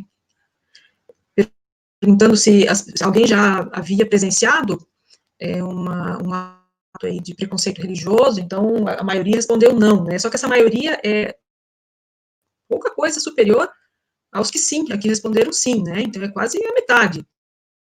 Isso é um número bem relevante, por mais que seja a maioria diz que não, mas muito próximo dos que falaram sim. Então, ou seja, isso quer dizer que ela é presente e é bem significativa, bem relevante. Então, creio que acho que poderíamos fazer algumas considerações a respeito, né? Eu até vou fazer uma pergunta que já está aqui, dos que estão assistindo, e depois nós podemos avançando na discussão, né? Bruno, né, pergunta, vocês chegaram a fazer um levantamento estatístico de quais são as religiões presentes no Instituto, no IFC? A gente fez um levantamento de no que as pessoas acreditam, nas crenças. Ah, entendi. Mas isso foi pelos questionários ou foi um levantamento mais informal, assim? Pelo questionário, ok, então. A gente chegou Muito a fazer bem. uma pergunta no questionário de que se as pessoas tivessem um preconceito, né, qual seria a religião que mais teve preconceito? E a gente obteve o resultado de que a religião evangélica sofre mais preconceito. Sofre mais preconceito. Sim, entendi. Ok, a professora Carla pergunta para vocês se você, em função da pandemia, não conseguiram concluir tudo que vocês haviam planejado, né? Vocês pretendem continuar o projeto, assim que for possível? A gente pretende continuar, eu gostaria muito de continuar, só que a gente não sabe ainda por conta de tempo, né? O meu tempo do Ismael é muito limitado, então a gente não sabe ainda se a gente vai continuar mesmo, mas a gente gostaria de continuar. Ok. Eduardo pergunta para vocês onde vocês visam aplicar o teste social. Eu até, antes disso, a professora Vera pergunta o que é o teste social, então, de repente, primeiro você esclareceu o que é o teste social e depois a questão da aplicação dele. Tá bom. O teste, ele vai ser baseado em perguntas que vão fazer com que as pessoas respondam de forma realista, então vai ser como se fosse algumas pegadinhas, sabe? E nesse teste social, é um questionário, né? Vai apresentar dados em porcentagem. E isso vai mostrar o quão preconceituosa a pessoa é, sem ao menos ela perceber. Tipo, já é da natureza da pessoa ter esse preconceito, e ela não percebe. Até mesmo tem algumas pessoas que têm esse preconceito e não admite que tem, né? Então, por isso mesmo que a gente vai aplicar esse teste. E a gente pretendia aplicar o teste no dia da FETEC. Só que, como a gente não pôde fazer isso, não conseguimos nem realizar esse teste, então não foi possível, mas o nosso intuito era realizar no dia da FETEC. Ok. Mas quem sabe ainda poderá ser feito, né? Aqui o Célio fala, acham que há licitude em debate sobre questões religiosas, como na filosofia, ainda que isso possa incorrer em uma forma de proselitismo, não é isso? Isto é, convencer alguém de seu sistema de crença? Você acha a questão da licitude, quer dizer, a questão da legalidade, ou algo assim, né, do debate sobre essas questões religiosas? Acho que sim. Ok. Só não é muito fácil, né? Muito fácil você abordar esse tema e entrar, fazer as discussões que são pertinentes, né? Isso que é Exatamente. A grande... Ele até é um tema, assim, meio... assim, que ninguém fala muito, sabe? Por conta de se tratar de crença, né? E não de fatos. Uhum. Exato. Ok. A professora Isabel pergunta, existia alternativa sem religião ou agnóstico nos grupos analisados? Existia. Uhum. Existia, ok, então. Uhum. O Newton também pergunta, qual a opinião de vocês sobre a escola laica? Né? O ambiente escolar deve embasar fundamentos morais para evitar o preconceito religioso especificamente? A escola deve trazer esses fundamentos, né, para evitar esse tipo de situação que vocês estão estudando, que é o preconceito religioso? Pergunta do Newton. Eu acho que a escola deveria falar mais sobre isso, porque, além de a gente não ver, isso está muito presente na escola, muito presente. Então, eu acho que deveria falar sobre isso como forma de conscientização, não aplicar, tipo, medidas, tipo, como é que eu posso explicar? Porque se você cometer esse preconceito, você vai ter sérios problemas, alguma coisa assim. Mas sim conscientizar do que isso pode acontecer, ocorrer com uma pessoa que está sofrendo, né? Porque é algo muito sério, porque se trata de crença, então é bem sério, apesar de não ser muito falado, né? Uhum.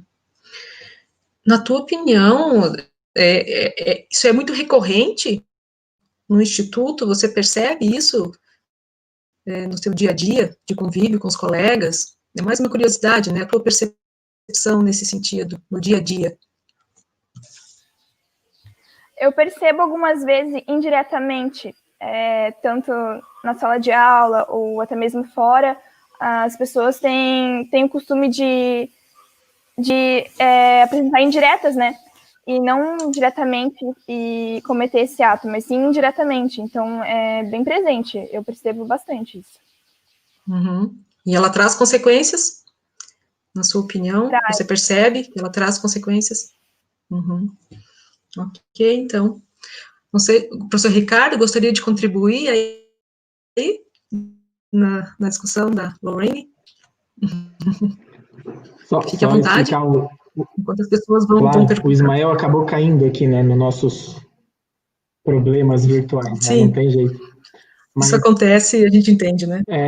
Eu quero refletir um pouquinho sobre o que a Lohane falou, porque, na verdade, a gente, né, Lohane, depois daquelas conversas iniciais da escolha do tema, tinha uma vontade muito grande de tentar fazer essa conversa com os colegas dentro da escola, né, fazer os debates, essa história de criar o teste social aí para colocar as pessoas numa situação de preconceito real. A metodologia seria meio da antropologia, né, de uma observação participante de situações criadas onde o preconceito pudesse ser manifestado. Então, acabou que a gente perdeu muito disso, né, Lorraine? Infelizmente, não deu para fazer. Acabou ficando pelo Google Forms ali, mas já tem um bocado de dados que dá para contrastar com outras situações. Então, eu tenho certeza que tem que continuar a pesquisa, nem que não seja de forma oficial pela escola, mas como problemática para discutir, debater, apresentar em outros locais. Tanto a Lorraine como o Ismael participam de grupos, de atividades, tanto na escola como fora dela. Então, acho que é um tema bastante importante para problematizar essa questão e colocar nos devidos lugares, né? O que cabe à escola, o que cabe ao cidadão, o que cabe à instituição. Acho que é bem bacana isso. Então, seguimos a conversa aí, né? Lohane, Ismael, com os colegas. Isso, muito importante o tema mesmo. Aí a gente só vê aqui os parabéns pelo trabalho, né? O pessoal realmente parabenizando pela iniciativa, pela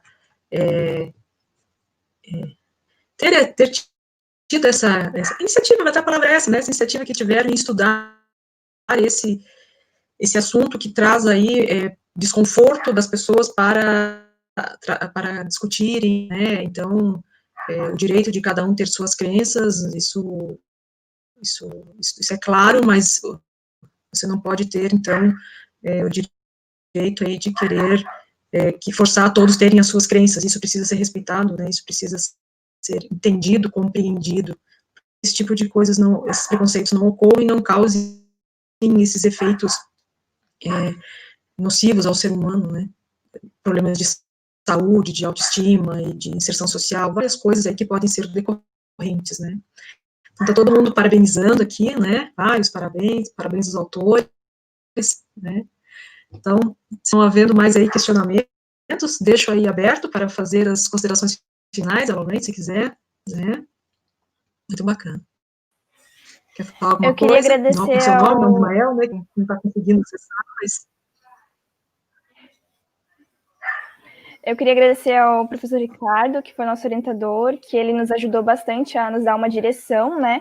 Uma visão. Ele conseguiu tirar a gente daquela escuridão que estava que a gente não sabia para onde ir. Ele deu um caminho para a gente conseguiu traçar ele, e eu fico muito feliz por isso, que a gente conseguiu também abrir a nossa mente, né, para outras situações também, e eu sou muito grata por isso.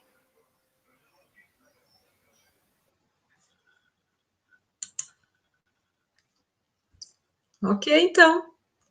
Então, parabéns mais uma vez aí, né? E tomara que continuem, que consigam terminar o estudo, pelo menos dar sequência a ele aí no próximo ano, ok? Parabéns, então. Abraço a todos. E seguimos aí com as apresentações dos demais trabalhos. Tchau para todos. Ok, então, vamos para nosso último trabalho dessa sessão temática, né? rotina de estudos dos alunos do curso técnico integrado do IFC, Campus Rio do Sul, em meio à pandemia do Covid-19. Olha aí a nossa realidade, né? Da aluna Angélica Felpzak, né? E Beatriz Reising, técnico em agropecuária integrado ao ensino médio, também orientado pelo professor Ricardo Velho. Então, aí vamos aguardar a visualização do vídeo, do trabalho de vocês, né? Um assunto que é o nosso cotidiano hoje, né? Tá aí.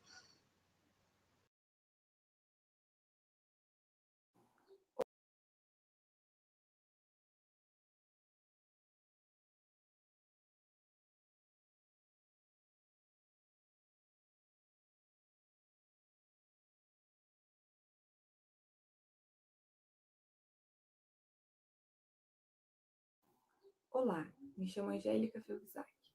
Meu nome é Beatriz Reis. Sob a orientação do professor Ricardo Velho.